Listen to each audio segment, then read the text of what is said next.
Hey guys, Robert here, and I would like to have a special thanks for our guest, Kelley Jones. Hey, Welcome Rob. aboard. Hey, Robert. Yep, and I thank you so much for coming on. The videos are in the can, but they won't be here until next week. But I've already have videos ready to go over your Batman vampire stuff. But yeah, you've Okay. been a horror artist that I have really appreciated. Just when you do the creepy type of stuff, and of course, you're also known for Vampire Batman, but especially the ears. I kind of earned that reputation, right? That Yep, you what you definitely just have. said, I kind of pursued that. You know what? A lot of people hate being stereotyped. I loved it. I love it. Yep. Yes, that's exactly what I am. Is that exactly why you gave him the long ears to be standing out? I gave him the long ears because I always felt he was in shadows and in the dark, and Mm-hmm. I thought I didn't want him mistaken by who he was pursuing to be anyone but who he was. So I just Ah, exaggerated it's so he can look more menacing in a dark alley or a dark room. then it works perfectly well. But so yeah, you've been in the comic book industry for years. But Years. how did you get your start? I got started long story short, I had a very famous artist. I never thought I would be able to I didn't think of it as a career. I just enjoyed doing it. Long story short, friend of mine showed my stuff to Marshall Rogers, who Oh, and Rogers told me he thought I could do comics. He mm-hmm. liked what he saw. I wasn't really showing him comic book art, just I didn't really Regular draw art. comics, so it was just pictures, just drawing. Mm-hmm. About 2 or 3 years later, I submitted stuff to Marvel. Had a kind of a tryouts thing, and they Mm-hmm. said just send in I stuff. remember those. Okay. And several months after that, they called and asked me if I wanted to ink the Micronauts and Oh, over the great Butch guys. yep, Butch And guys. Yep. and and it started there. And about on I was hired appropriately enough on Halloween weekend 1992. Nice, So nice. so Funny you 40. mentioned Marshall Rogers. I had a chance to meet him, but unfortunately, it was my first comic convention. Most of my comic before I was done with high school, I only got comics here and there. You know what I Yeah, mean? Not regularly. When until I went to college, I was on my own. I could walk up to a comic book store regularly that I was able to start collecting. yeah, So I went to. It was right before he passed away, I believe, yeah. a little bit before he passed. He was doing that mini series, oh, what was that mini series he had done? Was the Oh, you have the Joker for yeah, president? where he was vote for the Joker was Yeah. running for office. Yes. Yes, exactly that one. So they were showcasing it. I went to the convention. I was just there for George Perez, and Yeah, you wouldn't believe how many times I walked past Marshall, didn't even say hi to him, and I look back. I'm like, "You idiot! yeah, You are an idiot! yeah. You should have Well, gone up there." But I didn't know who he was. I had no idea who he was until afterwards. I'm just like, "Oh, I know about that comic. yeah, Oh well, I'm here for George." It's just, yeah. No, I was lucky enough to meet him when he did his original oh detective run, yeah, that and I classic was was Englehart. yes, and I was just a kid, Mm-hmm. and but I loved. I was not, I didn't wasn't really a Batman fan or a DC Comics guy or anything, but a Well, if friend you of worked at mine. DC though. Yeah, well, it's how the world turns, and so I had they gave me a heads up and said, "You just try reading this. You might like him." As soon as I read him, he became I love Batman. He Mm-hmm. became in my top 3 artists, Yep. and I thought at that point it opened a whole new world to me of what you could do, Yep. and really that's why I went to go see him, not even to show my art, just to get my book signed, you Mm-hmm. know, and Yep. shake his hand. And I was like 15 or Oh, I know 16. how that is. I know Yeah, exactly how it is. I mean, yeah, another one I met Dwayne McDuffie literally a year before he died, yep, literally, and I yeah, had the best time talking to him all 3 days. Like he really opened my eyes to a lot of how the industry works because he's blunt, yeah, blunt to a fault. Kind of why he lost his Justice League job because he's so blunt. yeah, And then the very next year, when I found out he passed, I cried, and I yeah. rarely ever cried for losing a creator. The only other Yeah, time, it yeah, is one of those things that you make a point to, if the people you want to meet are Mhm. you're fortunate if they're in your area at a store, Yep. at a show, you make the point to go see 'em. Exactly. Yep. Exactly. And I'll be honest, when George, even now, when he died, all my tears were shed. Even though I Mhm. felt so sad because we knew it was coming. But when he announced he was dying, I cried like the whole day. I had to take time off from work. I was Well, that these people, upset. look, these people Yeah. become part of your life, and I say Exactly. that because I'm much more a fan than I am a professional. I'm Hmm. if anything, the best part of being a professional, here's the best thing. Yep. After you get to spend your day doing what you love to do, is you get a front row seat to the people you always wanted to meet. Yes. That Exactly. you can just go up and talk to them, and you can do this. I did a signing. Hmm. I didn't have time. I had terrible deadlines, but a store locally, Hmm. yeah, I was doing Batman Monthly. Said, "Hey, Hmm. we're having John Byrne come and do a signing. Would you like to come and Oh, sit?" And it was at a store, and it was a little store off where I live. Is out in the middle of nowhere. How they got John Byrne, I never really knew. oh, I would love to meet Byrne. And I sat there with him for 4 hours, signing. He was wonderful with all the kids Hmm. and everything. But I geeked and nerded, and I was actually, a lot of the fans didn't mind because I was asking the questions probably they were afraid to ask, but Hmm. all these I knew everything he's done, Yep. and he was so good. I mean, but I would have never got to do that or spend that kind of time other Hmm. than, I think probably was shocked because here's another guy. I was doing, monthly Batman. I had a huge amount of people showing up. He had a huge amount of people showing, but the whole Yep. time I was sitting there going on and on and on about, I would hey, have done the same. yeah, when I you would were have doing Marvel done the Team same. Up, when you were doing Iron Fist, I mean, I was just going down he I would was talk to him if I got to sit next to him. I would talk to him about Superman, Batman Generation, and just yak his ear off Yep, about that. yep, and I was just going on about, what inkers he liked, and, Yep. all kinds of stuff, and he was Superman. I would love to see I him. love his Superman.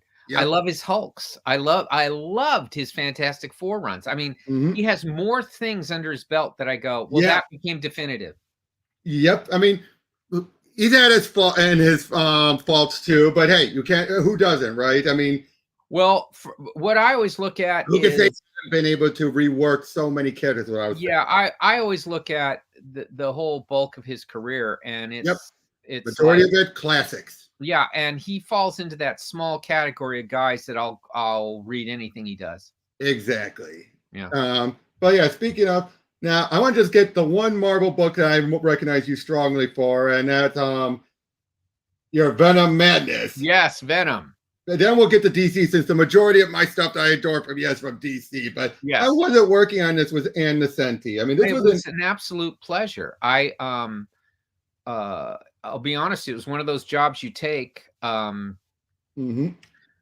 because I didn't know much about Venom or anything at that time. I was working primarily full time for DC.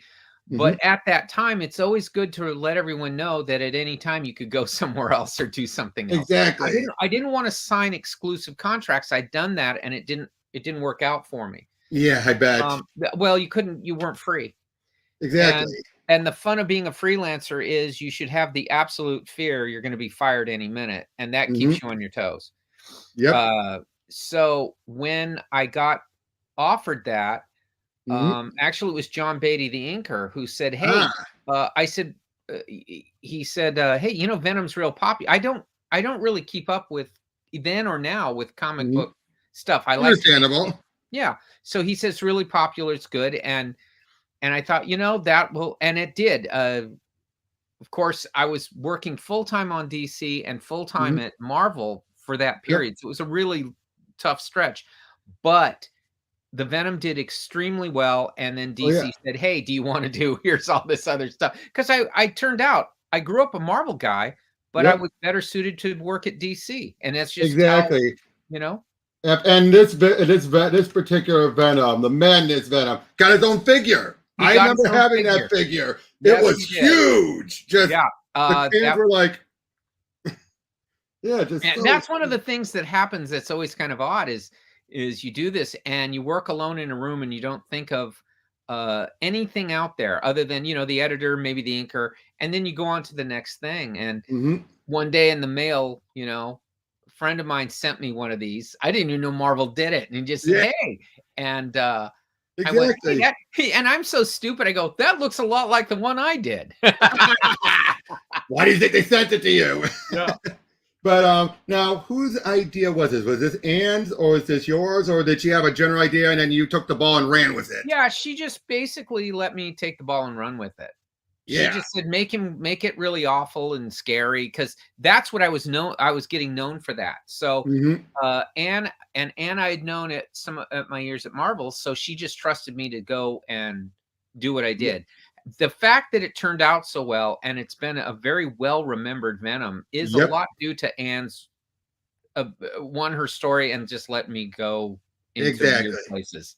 Yeah, exactly. I mean, like I said, I just loved it. I thought, there's an innocent. Hello, kitty. I'm Venom. You Yeah, need saving today. when they put it in the big omnibus, they were picking. Oh up, yeah, and I got that. I got that right yeah, over there. it was one of those things where I was really kind of pleasantly surprised, because like you said, I'm at DC, I'm doing Batman and those kind of things, and for them to put it in their best of kind of for Venom was a real kick. I was collecting everything. That was like a whole ongoing a miniseries because they didn't know if it was ever going to, the fad was going to fade. So, yeah. It was a safe thing they did, yes. That was the safest thing. It's like, do we do an ongoing, or do we just do these miniseries? And they went to miniseries well past the point of people having interest in him. Yeah, yep. And then they brought him back. Yeah, but, well, the movie, you know. Well, the movie, among other things. Yeah. But yeah, so as far as your DC work, just look at all these. So many. There is a lot, I will say. Covers and all that. But let's get into the one that you're best known for. And that's, well, the only one I can get on DC Universe Infinite at the moment. Yeah. The Vampire Batman. Right. How did this come about? And also, on a side note, since you've worked with Doug Mowick so much, why? I just want to ask, because I don't know if I'll ever meet the man. He always seems to be the type who has Batman be like he's one of the subscribers to Bat God, where everyone praises Batman and everything. Yeah. Do you know where that mindset comes from with him? Like, you know what I mean? Well, one, he just loves the character. He does. That's what I thought. I figured it was. And he has one of the things we didn't know it before. He just got a hold of me and asked if I wanted to do it. I didn't know him. Oh, you did? And Malcolm Jones was our connection point. I was working again, the inker. Yeah, and he was working with Doug while I was working with Neil Gaiman at that time. Oh yeah, you worked on Sandman. Yeah, so that was the connection. And my friend Tristan here loves Sandman, so she's probably remember. He's like, now I remember his artwork. Yeah, well, it was while we were doing Sandman, and Doug had seen Dead Man. Oh, love that too. And Dead Man was pure horror, and it was the horror that it's what got me Sandman too. Neil liked it too. So, but what I was doing wasn't I was doing the kind of horror style I grew up with, late 60s, early 70s Marvel DC. So they identified with that. They both liked it. And when Doug got a hold of me, it was based purely, he didn't know me from anybody, and it was just he had liked Dead Man. And he had told me what he wanted to do. And at first he says, I would like to do a Batman story with you. And I said, oh man, that's great.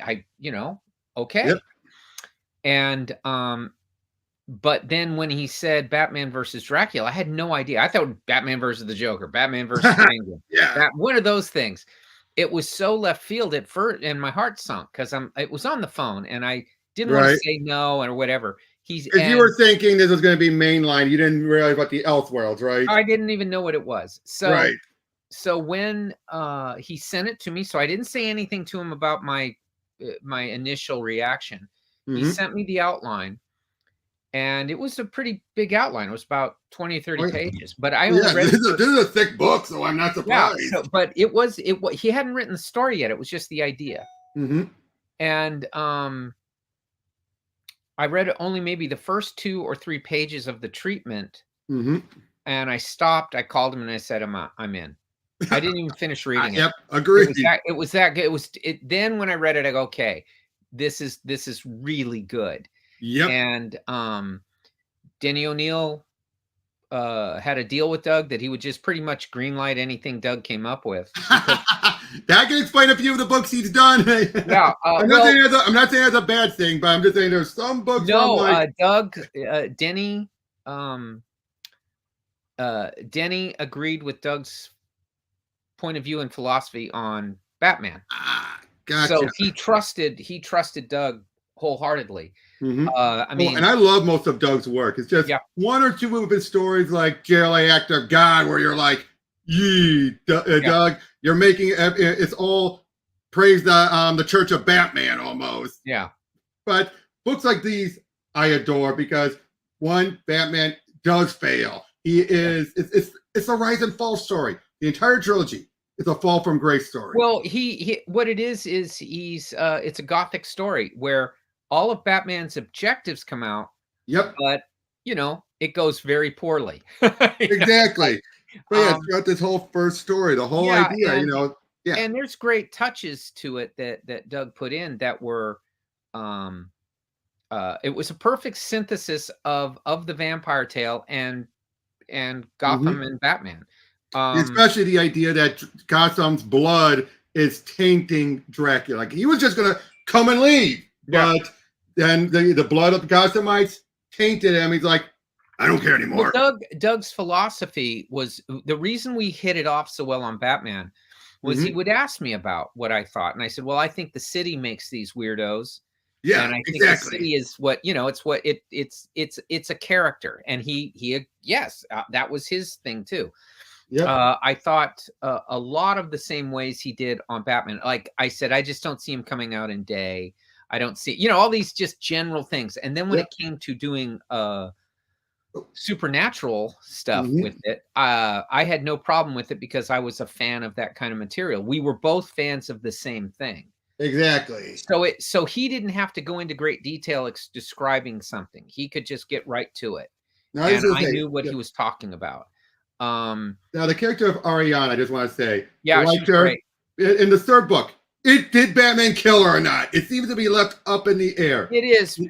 Clearly it's comics. No, she's okay. Don't worry. She's okay. Okay. Yeah.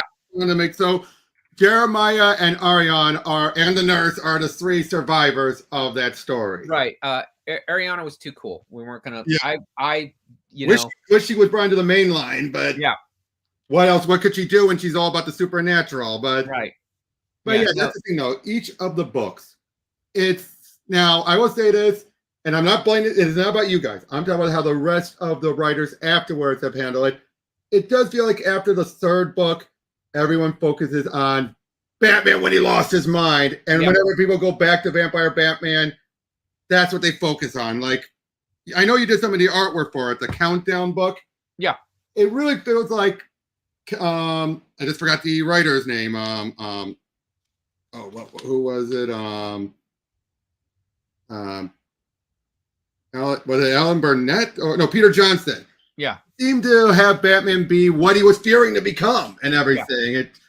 Did you ever get that feeling? Like, well, I think it's always, it's not that other people can't do it well. It isn't that. It's I wasn't saying that. I was just saying. Yeah. I think what it is Doug's thrust was that Batman had to resist killing because he didn't kill as human. So that was always the thing, was he was always in conflict. And what really put him over the top was how brilliantly he handled him first taking human blood in the second one was Joker. Yes, and Joker's blood tainted him. That was the Joker's plan. Oh, was it his plan initially, or was it planned the moment he realized none of those weaknesses were going to work? No, Joker's whole thing was to bring that to the point where Batman would take his blood. That was the Joker's victory in the Joker's head over Batman. Oh, and I love that. And he's right. It was the victory. Yes. It was very much so. Now, Yeah. and I also love the cold irony that the third book reveals that Selena's death sacrifice was pointless. Yeah. If Bruce had gotten that stake, well, that's the Gothic of it. Yep. You know, but it was served as an inspiration to him, and that was the thing. What we always used to like about Gothic stories where you could do all these things, and still have your hero wasted, still have all the good thing. Everything dies except, and you're going, oh my God! But there's the ultimate victory at the end. Exactly, right? The very end. Even though Gordon and Alfred are dead with him, it's the vampires are gone. There's no more criminals. At least the worst are gone. It was a cleansing. In fact, that was Doug's thing. Was it cleansed everything? But now was this a plan he had the whole time, or was that when he decided to come up with the third book? He decided because the second one you could have ended it right there. I think you could have ended each one right there. What had happened was DC was saying, "Hey, this made a lot of money." Of course. And so it fell into the same thing that all really good, like Hammer Films or any of those, they would say, okay, one more time. Doug, to his credit, said, all right, trilogies are okay. I will do a third. He said, do a second. And we thought that's where it would end. And then they said, okay, O'Neill really liked them. He personally just enjoyed them. Yep. So I don't blame him. Yeah, and so Doug said, all right, if we do it as a trilogy, that will be the final one, though. Exactly. Where else do you go? Yeah. Where else do you go with it? Well, then you just started telling Batman as a vampire stories. Now, you can do that. And Doug was wise. He said, look, Kelley, one day they may want to just do, even if we're not involved, they may want to do Batman as a vampire comic book, you know? Yep. And you can do that. Yep. Doug, nothing against... What made Doug great to me is that he would always set it up to just be a good comic book anyway. Yes. And I would say it's the majority of his books completely agree. Well, he is an originator in a way when he was at Marvel in the 70s doing Master of Kung Fu. Oh, yep. I remember that. Okay. That was the book that influenced Alan Moore and brought English. Yeah, that was the one. I did not know that. Yeah. And that was a huge influence on the British writers because it was such an utterly different book for Marvel. Exactly. And because it was so good and so different, it was something that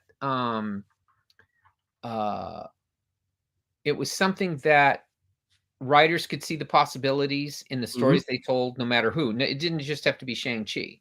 Exactly. I just want to point out, I don't want you to think I'm trashing any of the writers. I'm not, because I'm just comparing them. Like, the reason why I brought up the Countdown book is when you compare that to Vampire Batman and the Convergent Swamp Thing book, it's night and day. Yeah. No pun intended. Yeah. Of how, like, this one, Len felt like he was being closer to what Doug, you were doing. They come from the same background in the whole thing. Yeah. Yes, I would say Len got it. Len understood who he was. And again, I'm not saying Johnson was bad. It just felt like, it felt more like he was doing this to just expand the world so someone else can take the ball and run with it. And that was what was going on in that story, was they were expanding the world. Len wrote it as, Len was a big fan of the vampire. Rest in peace, Len. Rest in peace. And he came from the same world in the same time as Doug. So it wasn't he knew everything we're saying. He knew it already. He knew that's what makes him that way. And he's struggling with this, and he's fighting it all the time. Exactly. Yeah. And like I said, I just love that about that story. It felt like that. And now clearly it's a divergent timeline because things play out differently. But by the end, Batman knew, I can't keep going like this. Yeah. Yeah. And he did, I think what Len did that was so cool was he wrote it also as with Swamp Thing, he wrote classic horror. So he kept it classic. Exactly. Yeah. And Then you also have you worked on with Steve Niles on Gotham After Midnight. Yes. You have Batman Unseen, which was basically Batman versus the Invisible Man. Yeah, it was. It was with, and again with Doug. Yep, again with Doug. You also have, I don't believe it's there, but Haunted Gotham. Yes, I like and that was one as with well. Doug, which was his take on really more far more fantastical horrors. Yep. And again, all these there it seems to be a niche because all these did really well. I mean, Yep.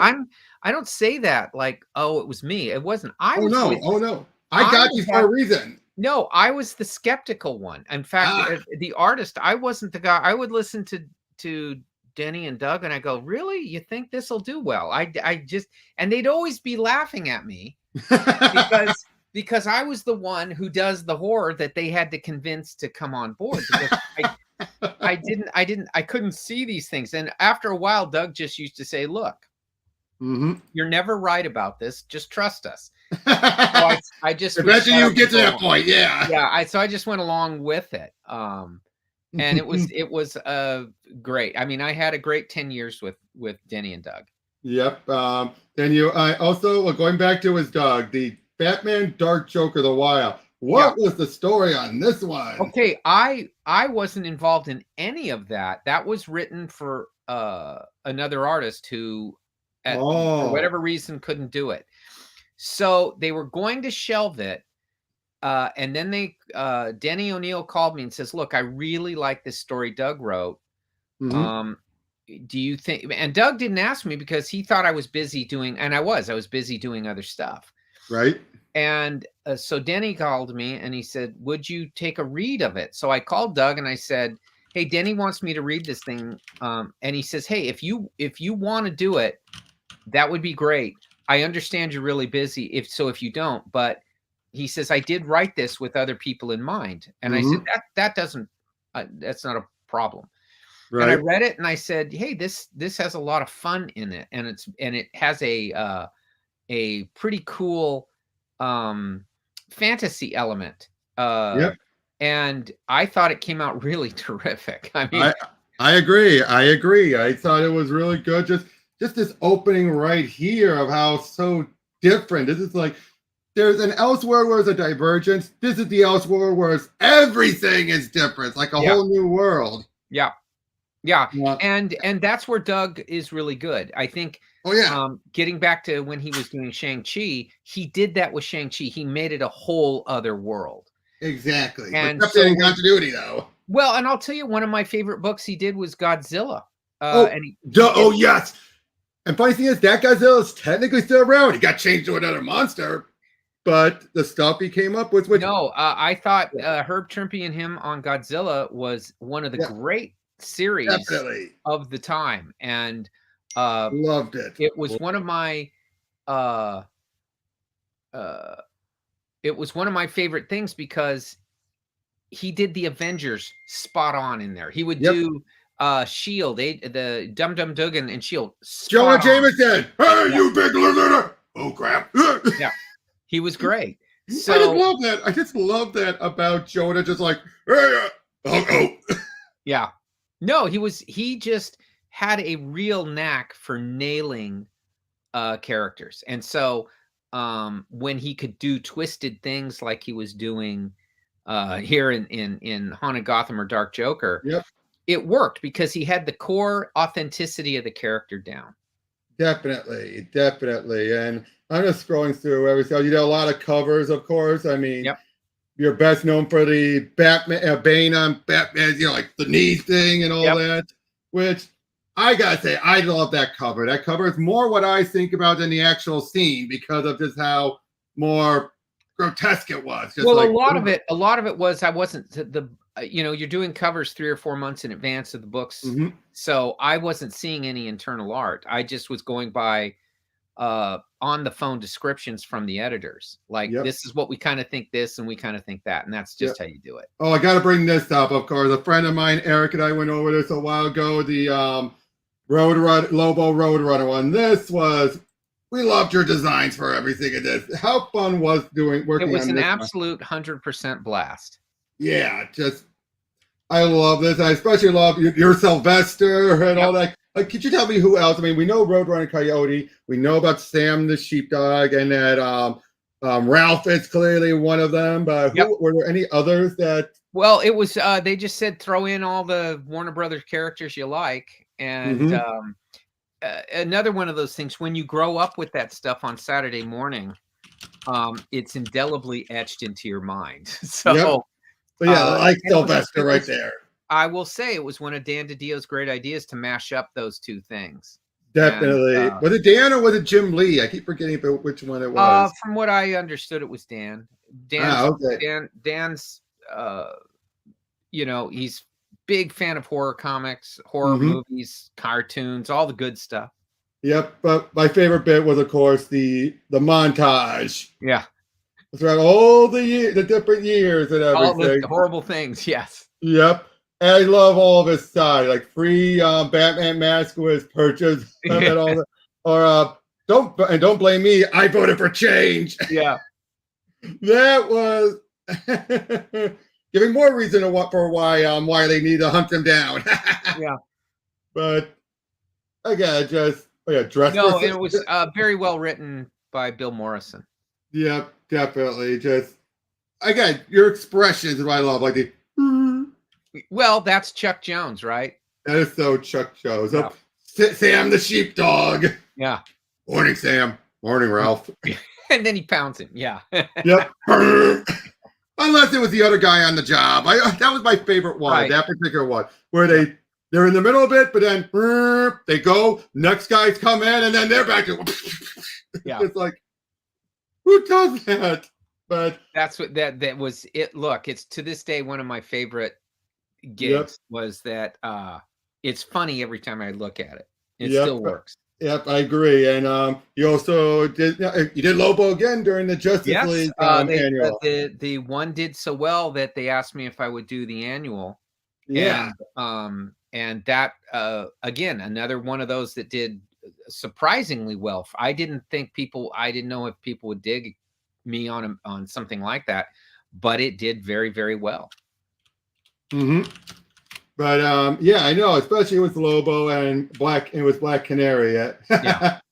But yeah, with Lobo, just you're right up there with Simon Bisley as far as it was because I knew Alan Grant and Simon pretty well, so you don't I stayed within their wheelhouse of a pretty. I always used to tell them that I loved what they did with Lobo because even though it's a comic book, you could almost smell how bad he smelled, Exactly. And it was liquor and cigars and sweat. That's that. Sweat and other fluids, of course, was Lobo. But it's what made doing him great. Yep. Now, are there any things that obviously there's a lot I haven't gone over, but is there any standouts that you feel like people don't get recognized, or you wish people would more talk about? Oh, that's tough. I've been fairly in my career, I'm not a mainstream guy, right? So I tend to be one of those lucky artists that people will follow you around and they'll give you feedback. Mm-hmm. I tended to always shy away from things that way. If there was one that I wish that probably would have got more notice was a book I did with Steve Siegel called The Crusades, which I did for about 2 years. And I thought The Crusades was exceptionally well written. Mm-hmm. And it was one of those. Good question, but you can finish what you're saying and we'll get to it. No, I just was going to say. Sorry, that was one that I felt had a lot of really kind of cool visual tricks in it that came out of working with Steve. He would just let me go to town on it, and a lot of it was done. You have this very kind of gruesome story, but I did it with a lot of black humor. So it kind of would make those things easier to take. But I thought it was great. But yeah, so who are your major artistic influences? I know at least one of them is John Byrne. Well, I loved it, obviously, but I couldn't ever be him. You know, it's one of those guys that Right. you just realize you can't. I grew up loving all the guys you would know, but for me, if I was to say major, it would fall into kind of a stew. And first and foremost, Bernie Wrightson Hmm. was a Right. Of huge course. influence. Oh man. Uh, Again, just rest in peace to yeah, our legend. yes, absolutely. Graham Ingles, going back to the EC years, Right. um, was very big. And then because I was raised in so much film, I would say um, the film director Mario Bava and the film director Terrence Fisher because of Oh, their use. oh yes, Terrence Fisher. Yeah, Yes. so those guys, based on their lighting and their use of shadow, Hmm. and oddly enough, even though people think of me in black and white, they're a great use of coloring, of lighting Definitely. for that. Yeah, I always see it that way. So those that's kind of the stew that Hmm. I percolated in. Yep. I just know these Daphne Byrne. What Yes. was the book about? Uh, yeah, that was a thing for Joe Hill's Hmm. line when he was doing some stuff at DC, and that was they got a hold of me because it took place in the late 1800s, Hmm. and they just really had a hard time finding artists who would feel suited for that period, a gothic story related in that time. So, Right. um, but I had a lot of fun doing it. Hmm. Yeah, I definitely. I'm just looking over it right now. Really good stuff. So not counting Batman, who has been your favorite character to draw? Dead Man. Dead Man. I had a feeling it was that. Yeah, yeah. Dead Seriously, Man. you're a Dead Man's right up there. I'm saying this as far as iconicness Sure. or unique takes. I should say unique takes. I mean, obviously, there's Neil Adams, but There's then Neil. I would put you and Alex Ross as far Yeah. as doing different takes on it. I mean, we Well, know Alex made the skeleton, but yeah. yours. Well, he actually had seen what I had done, and that's what Mhm. influenced him to go that Oh, route. Yeah, but and as he said, he had to go further because I had him as like a, somebody you buried and then 6 months later you dig up, you know. exactly. And so, yeah, you feel like you're the middle ground between normal Dead Man and Alex Ross's. Yeah, and then Alex had said he had to go further. If you're going to do it, you go further, and so he turned him into an actual skeletal ghost. I just saw it as a chance to make it. You got to remember he Dead Man's main thing is he can possess you, and I thought, well, it should look Mhm. awful that something that looks like this possesses you. You know? Exactly, Yeah. exactly, exactly. But yeah, I see this again, this Kings of Fear and all that. Just so much. And you did there's times when you did just a lot of the covers and all that. Like, what was your favorite cover you've done for the Oh, Batman book? Let's keep it to the Batman books. yeah. That's tough. If I had to say that, maybe 515. 515. Hold on, let me see if I. Oh, I'm on the wrong window. That's the one when you have three monitors. Oh, this one. No, it's the one where he's on skulls. It was one Oh, of on the Skull. Oh, that one. yeah, 516. That's 516. probably not because it's the best drawn or the most whatever, but it was my signature to say when I was taking over the book. Mm-hmm. It was like he's going to be a detective, he's going to Yep. be creepy. He's there's the skulls, it's like there'll be a more of a horror tinge to it. Yep. It was just kind of letting everyone know it was a calling card, that it's not going to be Gotcha. basically a Captain America looking cover. It was going to be this is the thing. But as far as a favorite cover goes, that's hard to You do. had made a good statement with that. I like that. Yeah. Oh, the Mr. Freeze. Did you come up with that new design? Yeah. Yeah. That I And love that. I didn't know there was a kind of a prohibition to doing Mr. Freeze. Danny didn't care for the Oh, character. really? I did not know that. No, he didn't care for it. That's why you don't really see him around. And Let me guess. The anime series didn't help, did it? well, I think he was basing it more on the TV series from the 60s. Of course. Of Okay, course. so I didn't know that. Oh, And that's news to me. right, and since I was on, I'd asked if it was okay. Or they asked, "What do you want to do?" And one of the characters I'd said was Mr. Freeze, and then Doug says, "Well, we can't do Mr. Freeze because Denny just said no, Mr. Freeze." Uh, So I didn't know. It's one of those things when you're ignorant, you can do Mhm. anything. If you know the rules, Ah, you can't. So I called up Denny, not knowing that this was taboo and right. nobody would mention it to him. So I brought it up, and Mhm. Denny just basically said, "No way." Uh, And he said, "I don't care for this character." And I kept saying, "But I see him differently. I see him this way, this certain way," because he says, why do you have to do this?" I said, "One, I see him a certain way, and the other is I think mhm. being frozen is a pretty awful thing, and it's a unique Oof, yeah, thing in the Rogues Gallery. It makes him he's a villain that really differentiates Batman from other villains." Well, he definitely. finished it by saying, "No, I don't want to do it." Then Mhm. he called me about an hour later. He says, "Okay, I thought You about it." put the thought in his Right. head. Well, I had to basically audition. He says, "You say you see him differently. How do you see him?" I said, "Would it just be easier if I sent you the design? Mhm. And if you like the design, so be it." All right. And so in those days, you couldn't scan and send. So I had to make a Obviously. copy, put it in the overnight to FedEx, and send it to him. Mhm. He calls me the next day, and he says, "So what?" He says, "I have to say I like what I see. Mhm. I like this." You won him over. And no, not yet. No, And so not I yet. told him I saw this. I kind of told him that I wanted it to be a larger story. Blah. Basically, we compromised on a one shot issue. Mhm. And so Doug, who was stunned and said, "I cannot believe you got him to do that." And Mhm. I said, "Well, Doug, let me show you." And I sent him a copy of it, Right. of how he looks. Doug wrote the issue. It did so well that they brought Mr. Freeze back. He Mm. started appearing in other books.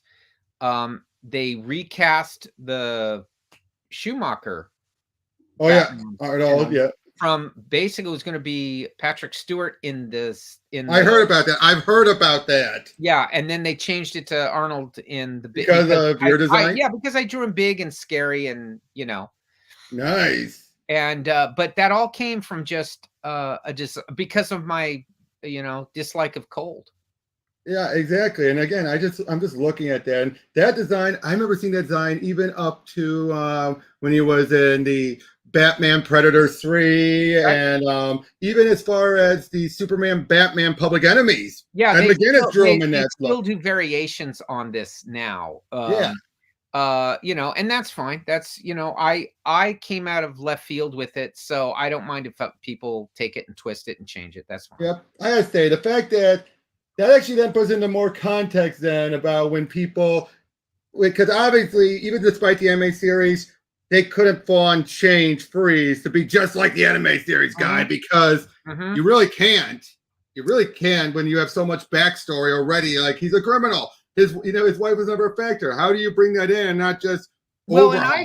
and I in making particularly when I was doing the 3 years on Batman, I used Mhm. to tell them all the time that I'm as concerned with the guy just walking by picking it up for this first time as the person who's been around for 20 years.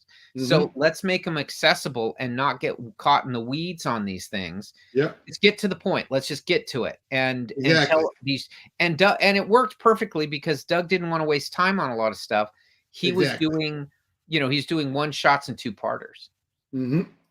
Also, yes, how was this story working on this story with Jeff Johns? I think it was brilliant. I think The Last Criminal is one of the best things I've, Yep. you The know, Last Crime. Yeah, the last time. definitely. I mean, and Um, working with Jeff, I mean, he's worked with so many artists. It's the first time you worked with him, wasn't it? yeah, and he had wanted to for a while. It just never worked out. Hmm.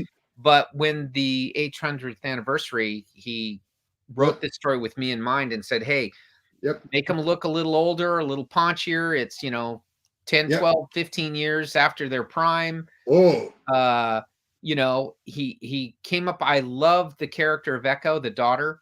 Hmm. I love that he had Ace the Bat Hound in there still. Yep. Uh, so there was a lot he put into it, eight pages that you could have done as a full series if you wanted. If you want to, Yeah, yeah, he fully exactly. developed it, and that's the genius of Jeff Johns. He can do that. Definitely. He's one of my favorite Me writers too. Me too. because I just love so much of what he's done. He's been Me one of my too. biggest I influences. was a big fan of he and Ethan Van Sciver's Flash because I was Yep, it's Skyver, it's one of yeah. those things where I wasn't a Flash fan, too big of a Flash fan. He was fine here and Mhm. there. But again, when those started coming out, I read them and I just Yep. loved the story and the art. They just went together so And well. the Green Lantern, Yes, and Green Lantern was fabulous. So definitely. Just it's one of those things where when a team makes you a fan, not mhm, just of what they do, but of the characters, and then all of a sudden you're into the that's the mark of a good team. exactly. Yeah, I never read, Exactly. like I said earlier about Rogers and Mhm, Austin on Batman, that got me into Batman. definitely. And I liked And them and I liked Batman after that. So, yep, yep. So has there ever been a writer you still want to work with? oh man, there's a bunch of them. I think it's anytime you read stuff that you don't know where it's going, those are the Mhm, writers I'm interested in. yep, That I can't tell where it's going to go. yep. Um, and that doesn't matter if they've been writing for 50 years or, Mhm, 5 months. It yep. if you can, you're an old war horse reading these things. If you don't know where it's going, right, Mhm, that's the mark of someone good. And if they can stick the landing, yep.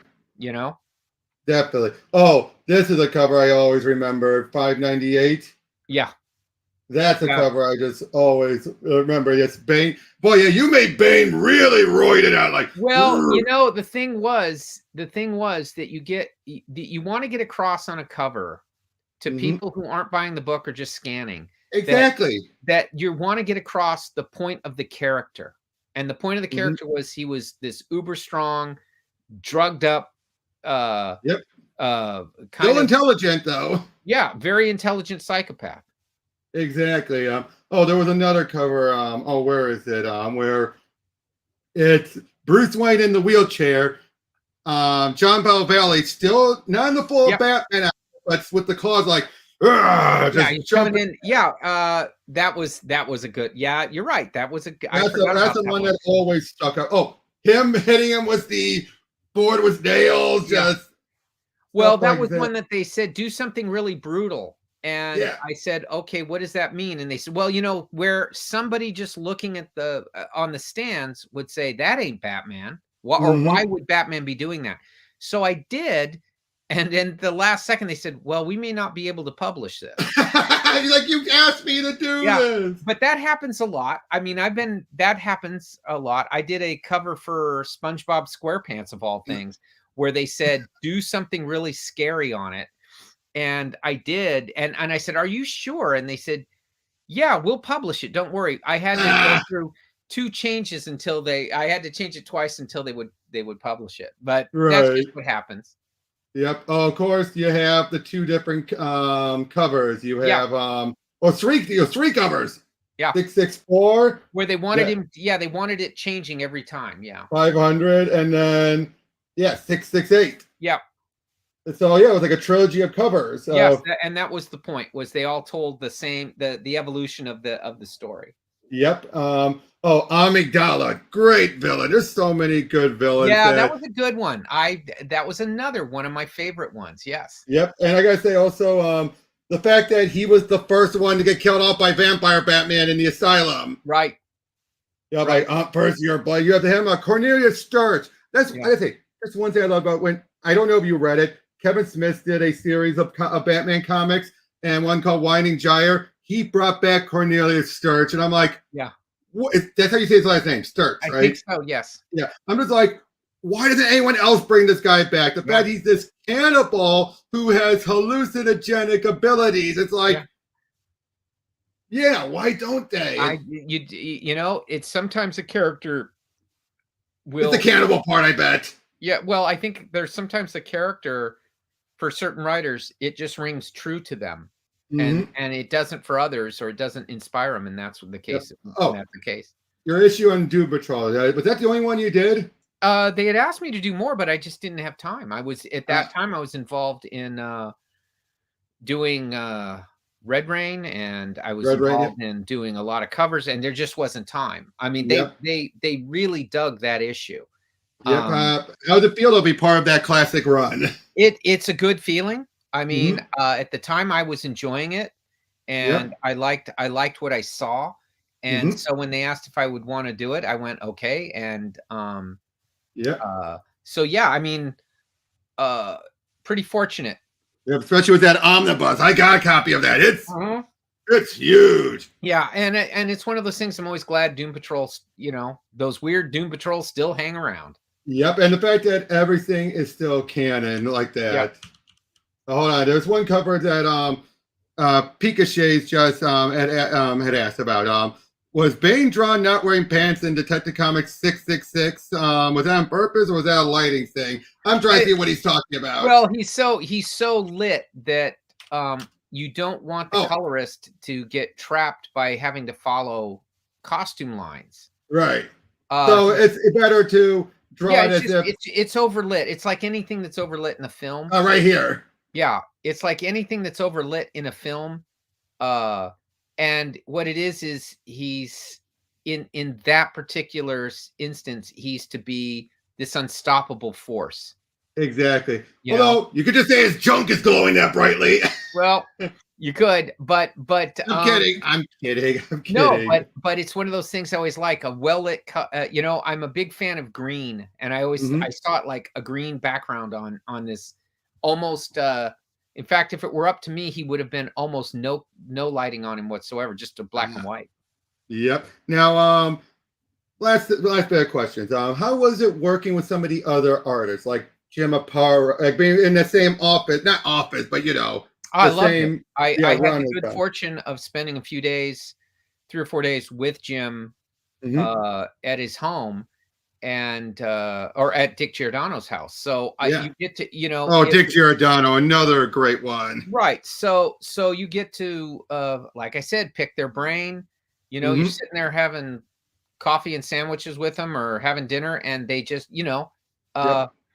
it was a Graham great Nolan, Norm pleasure Brayfogle. because I was a big fan of both those guys. So I would go back to when they were at Charlton together, and I would ask Oh, them, yep. Yep, yeah, Graham Nolan and Norm Brayfogle. I met him before. Yep. Nicest guy. Well, it was a great office. I came in last. I was like, Graham was there and Norm was there. Hmm. They had a lot of great people within the stable Denny had put together, Hmm. along with Doug Minch and Chuck Dixon and Alan Grant writing. You Hmm. had all these terrific artists, and so I was kind of the last piece of that puzzle. And Yep.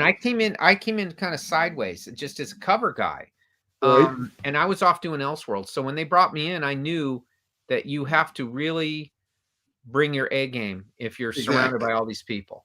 Exactly. Now, it was Joe Casado came up with the design for Asback, Yeah, correct? yeah. So, how did that feel? Like this one guy came in, like he did the artwork for the Sword of Azrael stuff, but I'm just Well, asking because I'm he did his. I think he did a design that Joe should have.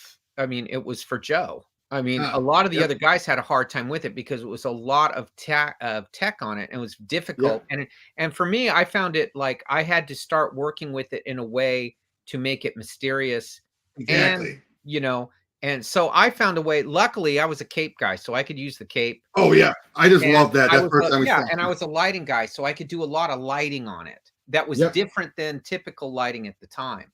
And so mine came out okay. Thankfully, I didn't have to draw them in an issue though, because yep. that would have slowed me. I know the other artists were That's what I saying, wanted to hear about. Yeah. yeah, they were saying how hard it was to have to draw that Is character that over. why they changed it to make it like they gave him instead of the cape, the blade and everything, and Yeah, I think also Denny wanted to do Nightfall because at the time everyone wanted these really gritty, dark, Yep. Wolverine, Oh yeah, that's what I love Punisher. about that. Yeah, Superman and and so Batman were both. Yeah. so So I he don't mean to wanted become. I to. don't mean to interrupt. I'm sorry. I'm sorry. I'm just. You gave me so excited. Okay, I it's know what you're okay. talking about. I know what you're No, talking about. but But yeah, Denny's point was to remind people that he wasn't Wolverine, and he wasn't I don't want him to be. yeah, he wasn't this dark and gritty guy. He was a guy with a moral code. He was a film noir. It was like Just to give them him what he they always thought want, it. but then realize they don't want it. Well, but you can only do that by showing him. So he Yeah, saw him as that's what I'm Philip saying. Marlowe. Batman is like Philip Marlowe with a cape kind of thing. He has his own Exactly. code, his own way of doing things. Yes, he could easily go kill people, but then he would be worse than what it was. And Exactly. what to Denny's great credit, that's exactly what happened. They had to cut short the Jean-Valjean stuff because people were getting really aggravated. They did too good of a job. Yeah, and so they said, okay, we got to cut it short because it was starting to affect stuff. But everyone gave Denny his credit. They wanted Batman back. Exactly. You didn't hear people complaining that the Punisher was tougher or he Nope. wasn't tough like the Wolverine or anything like that. It quashed it. Just like, I mean, that's one thing I love about both Nightfall and Death and Return of Superman, which for what I know, neither office knew the other was doing it. It just happened at the same time. Right. And yet you both told very similar stories of take the character off the board, put replacements. Now you guys, it was the plan from the beginning. Superman office, it wasn't until what do we do next? Right. Well, it was one of those weird coincidences. Mike Carlin was trying to shake up Superman. Yep. And did his thing. And at the same time, Denny was answering this call to make Batman not look like passé. Exactly. And again, I just love how that's what I love about this run. It has a purpose. Well, I'll tell you, Robert, the thing that's cool about both those cases is those books are still remembered, still in print, still impactful. The ones that they were kind of criticizing are gone. You don't really hear about that anymore. Yeah. What came out after them? Green Lantern. Marvel lost their heart in doing the Punisher now, so he's not even around anymore. Oh, don't get me started on that. Don't get me started. The wrong move, but look, the great thing in comics, it'll come back. It'll come back. New people will take over. They'll find it will sell a fortune. Going, put the skull back on, go back to what it was, and they would make a mint. And Azrael's still beloved. Yeah. Azrael, the same thing. It all works out. I think the beauty of comic books and being a fan of comics is we're still our own world. Even with the films and all of the TV shows, we're still our own. The true greatness of comics is that they're eccentric, and the greatness of that eccentricity is it's supported by fans who want that eccentricity. They don't want mainstreaming. They don't want. They want it. They want the canon of it respected. They don't want it affected by comics at their best don't try to become whatever's going on in culture. They're the people that criticize or the people that bring attention to or whatever.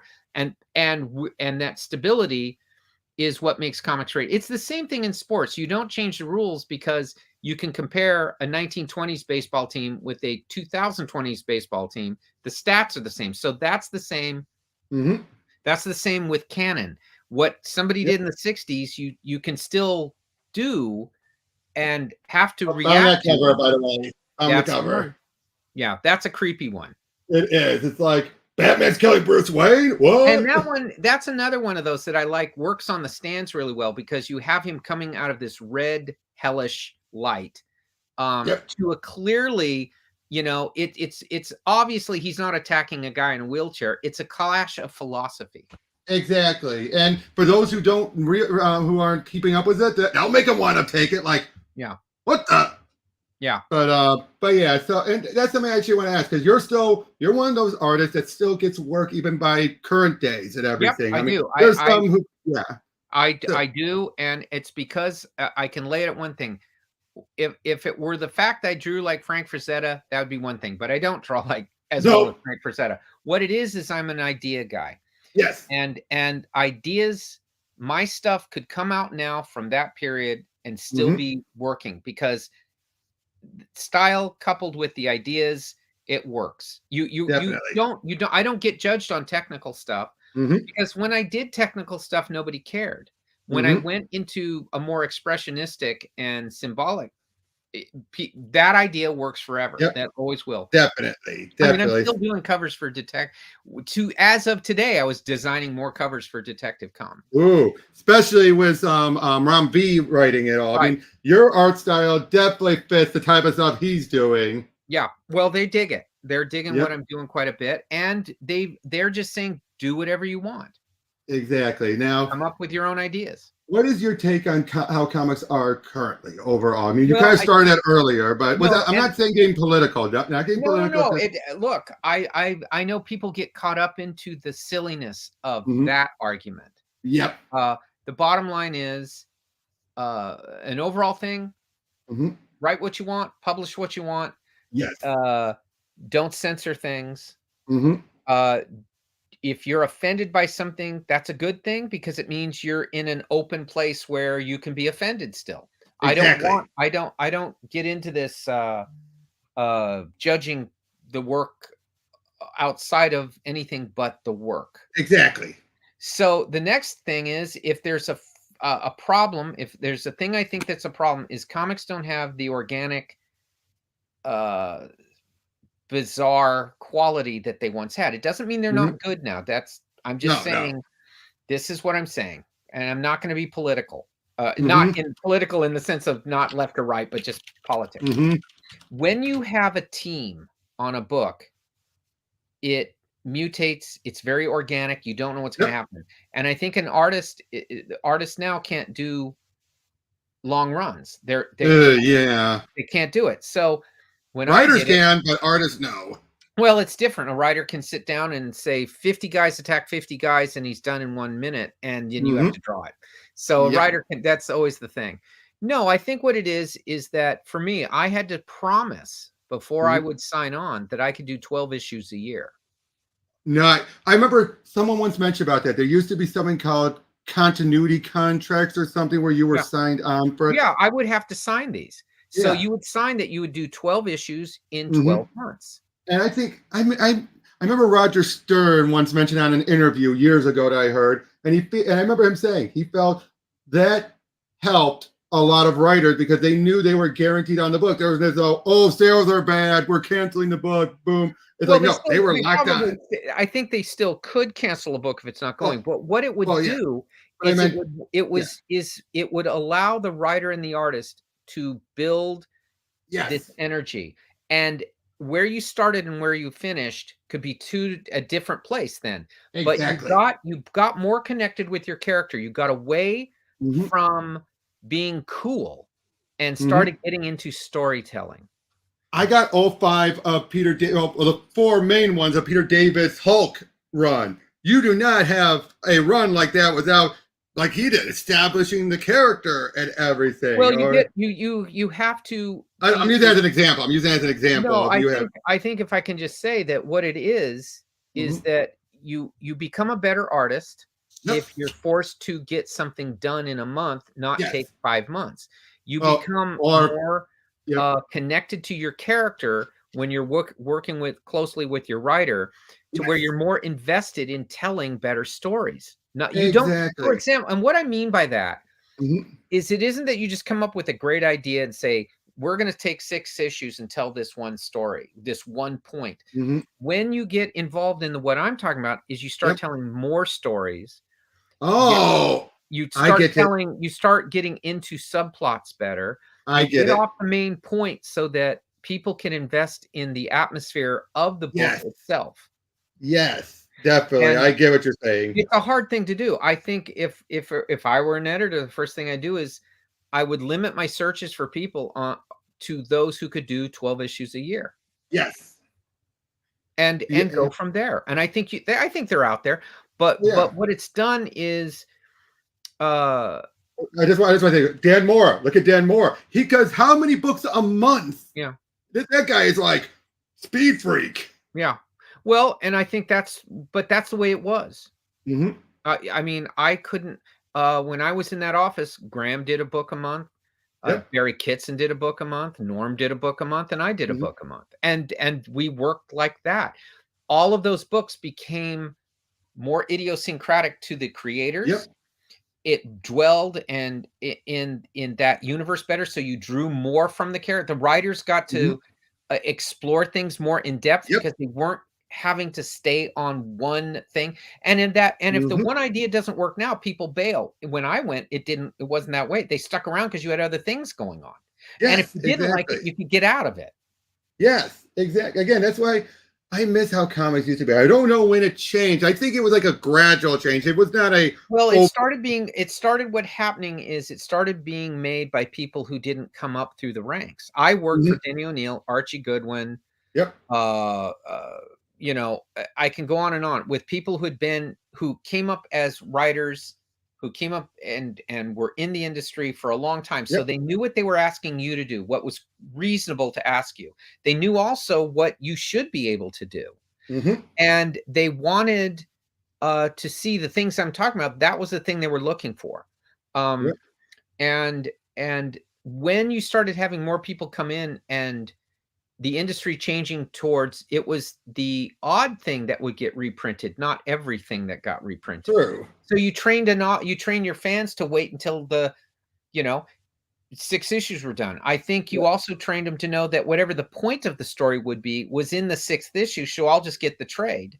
Oh And I'll yeah, let that other whole wait for trade Yeah, stuff. I think that's another thing. I would really something for me to reprint it has to make its mark. Mhm. Exactly.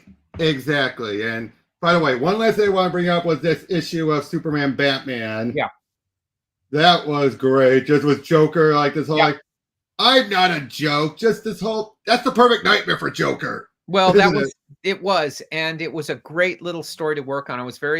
Uh I was surprised Eddie Berganza had actually even called me to do it because it Hmm, was such a mainstream thing and I'm not. But hmm, he had dug my weird stuff and said yep. kind of what we're saying. He says, I can reread your shit and I really like it. And he said, Exactly. would you want to do one for me? And I said, I can do one for you.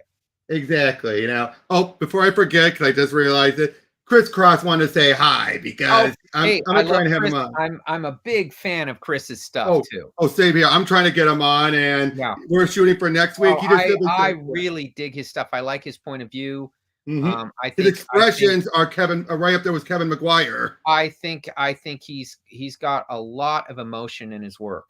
Um, They and that's because I react emotionally to when I see Chris's stuff. yep. So that's how you know. I mean, it isn't like, oh, look at this wonderful technical drawing. That's No. always there. It's just wow, that got to me. Oh, I love that so many times when I see it, and I know it's artwork, especially his more recent year stuff. It's just like it just sticks with you. You're just No, like he's seeing a one of Chris the good Cross. ones.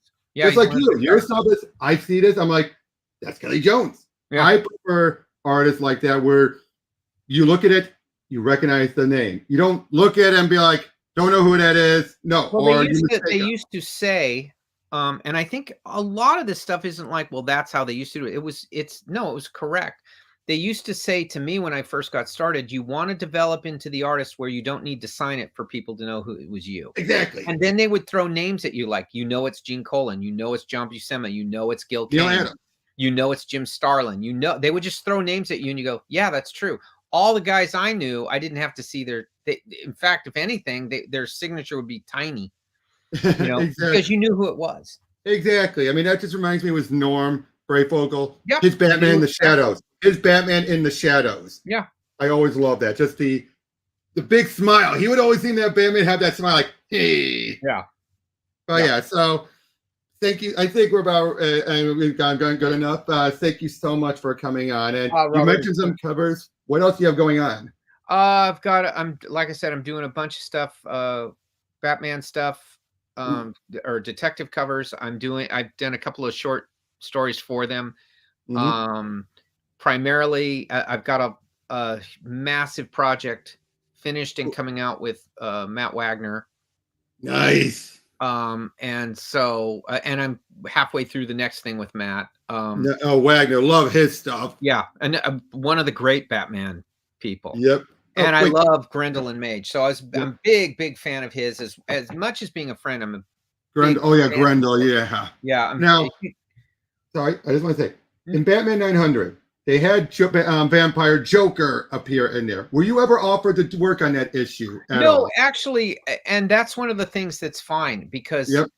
I'm just curious. yeah, one of these things is they're your baby. Now they had me do one of the things that's coming up was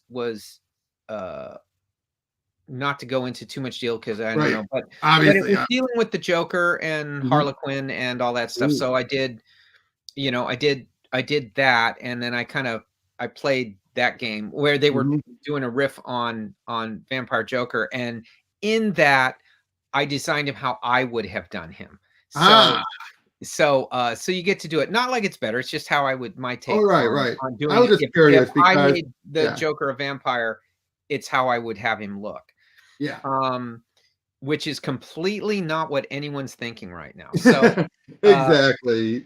but it is one of those things where once you've done these things, Mhm. I kind of like to see other people. It's your Oh, children. They leave the house, they go on to do exactly. college. Eric Battle did co-drew alongside you in the Countdown book with Yes, Vampire Batman. yes, he was excellent. Oh yeah, he was great Yeah. stuff. And absolute last question. Which do you prefer when people are drawing Vampire Batman? Do you always prefer them doing the like? Is there a particular like which of the three books of how Batman looked would you prefer them doing it? The skeletal one or how he was in the second Well, one? you know, to each his own with an artist. To me, where I left him as Mhm. this, the reason he was skeletal and all this stuff Yeah, was he was decompose. resisting the blood. Oh, oh, that's why. I was Yeah, wondering why he didn't each one who regenerate with the looks blood. worse isn't because he's decaying, it's that his flesh Oh, is not filled with blood. I was wondering that because you Yeah, would think he so would he's regenerate with resisting as blood. much as he can, and animal blood can only sustain him, but it can't do Yes. so.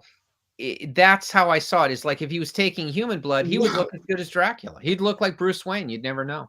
I had no clue. Because again, as I'm reading that, I'm That's why they wondering. hired me. Yeah, I'm reading that. I'm wondering. He's taking all this blood. Why isn't he regenerating? Yeah, I thought he was and just too that's far so gone. yeah, so, it was my visual way, symbolic little way of saying, this is what he's still Bruce in there, that he's resisting taking people. Yeah, so Yeah. if he's taking it from animals or however he's doing it, Mhm. uh, Oh, you know, it's it the other weird thing. When he bit the mouse, he went pale for a second. yeah. What was that detail? Well, it was the colorist adding a touch. Oh, oh That yeah, that because that it with was the shock of it, even though he's taking blood, the vestiges of his humanity which is are why he went pale after he took Joker. He went right. pale for that moment too. Yeah, So, yeah. but even though animal blood doesn't taint your soul or it doesn't remove your soul, but it taints your soul. Correct? Is Well, that how? all it does, it keeps you alive. Right. That's all it does is it kept him alive. Hmm.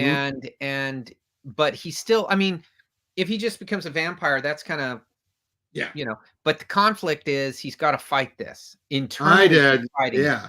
I thought he was losing the fight. Now, was he losing Oh it yeah, every I mean, time he was taking the villains? there's no way he'll win this fight. It's Hmm. just how long do you stretch it out? Well, in comics, you can stretch it out for 1,000 years if you want. Yep. You know, it's like that's okay. Yep. But I always thought it gave an edge to drawing him for me.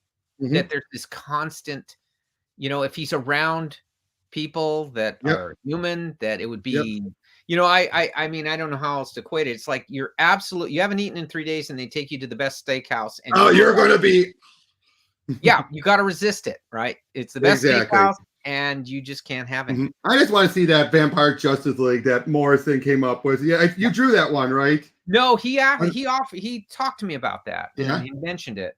Oh, someone else drew it. You're right, but Yeah. I would have loved because it was in the Multiversity when they saw that. Yeah, I I wanna see did how a that pinup. No, I did a Yeah. pinup of it.